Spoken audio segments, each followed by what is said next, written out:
Thodupuzha DDE ഓഫീസിന് മുന്നിൽ NGO യൂണിയനും KGOയും സംയുക്തമായി നടത്തുന്ന അനിശ്ചിതകാല പ്രക്ഷോഭം തുടരുന്നു.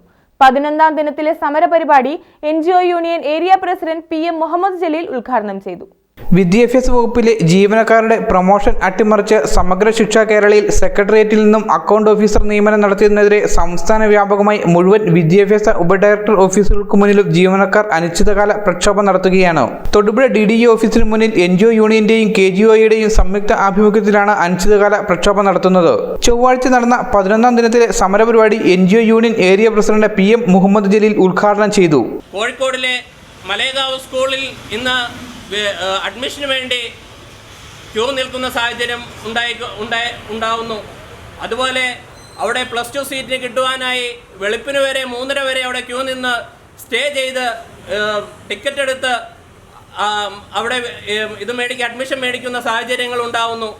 ഈ രീതിയിലെല്ലാം വിദ്യാഭ്യാസ മേഖലയെ മുന്നോട്ട് കൊണ്ടുപോകുവാൻ വേണ്ടിയിട്ട് തന്നെയാണ് മാറി മാറി വരുന്ന സർക്കാരുകൾ ഉൾപ്പെടെ ഈ 8 വർഷമായി കേരളം ഭരിക്കുന്ന ഇടതുപക്ഷ സർക്കാർ 2.5 ലക്ഷത്തോളം വരുന്ന നിയമനങ്ങൾ നടത്തിയതിൽ ഏറിയ പങ്കും വിദ്യാഭ്യാസ മേഖലയിലെ അധ്യാപക മേഖലയിലാണ്. ഇപ്പോഴും നമുക്ക് പരിശോധിക്കാം, ഇവിടുത്തെ റാങ്ക് ലിസ്റ്റ് പരിശോധിക്കാം, ഇവിടുന്ന് നിയമനം കൊടുക്കുന്നതാണ്. ഇവിടെ പരിശോധിച്ചാൽ മനസ്സിലാകും, ഒരു പോസ്റ്റിൽ പോലും അവിടെ ഒഴിവായി കിടക്കുന്നില്ല. ഈ രീതിയിലെല്ലാം കുട്ടികൾക്ക് ആവശ്യമായ രീതിയിലും കുട്ടികളുടെ ഉന്നമനത്തിന് വേണ്ടിയിട്ടുമാണ് ഈ SSK ഉൾപ്പെടെയുള്ള വിദ്യാഭ്യാസ മേഖലയിൽ സ്ഥിരം ജീവനക്കാരെ നിയമിച്ചുകൊണ്ട് സ്ഥിരം ജീവനക്കാർക്ക് അവസരം കൊടുത്തുകൊണ്ട് താൽക്കാലികക്കാരെ അതിലേക്ക് കയറ്റിവിടാതെ ജീവനക്കാർക്ക് അതിൻ്റെ സാഹചര്യം ഒരുക്കുന്നത്. വിഷയത്തിൽ സർക്കാർ പുനഃപരിശോധന നടത്തും വരെ സമരം തുടരുവാനാണ് ഇടത് സംഘടനകളുടെ തീരുമാനം. News bureau, Thodupuzha. Al Azhar Group of Institutions, 16 institutions, offering 56+ programs, serving 7,000+ students.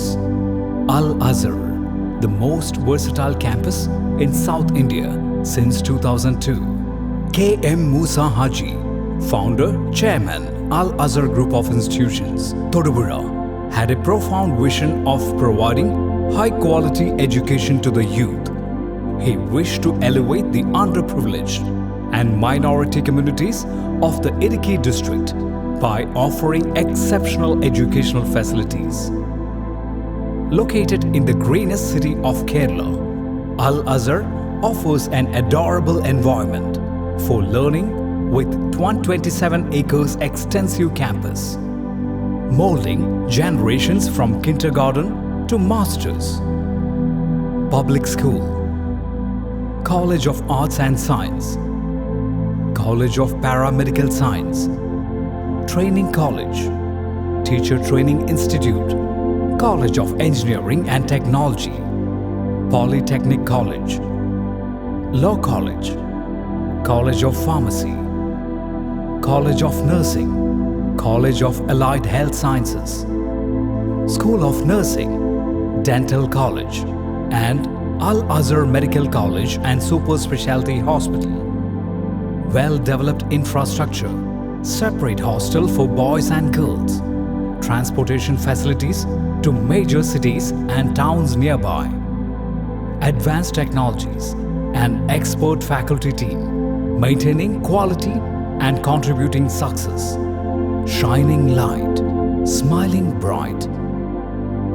Al Azhar Group of Institutions, Todupuzha.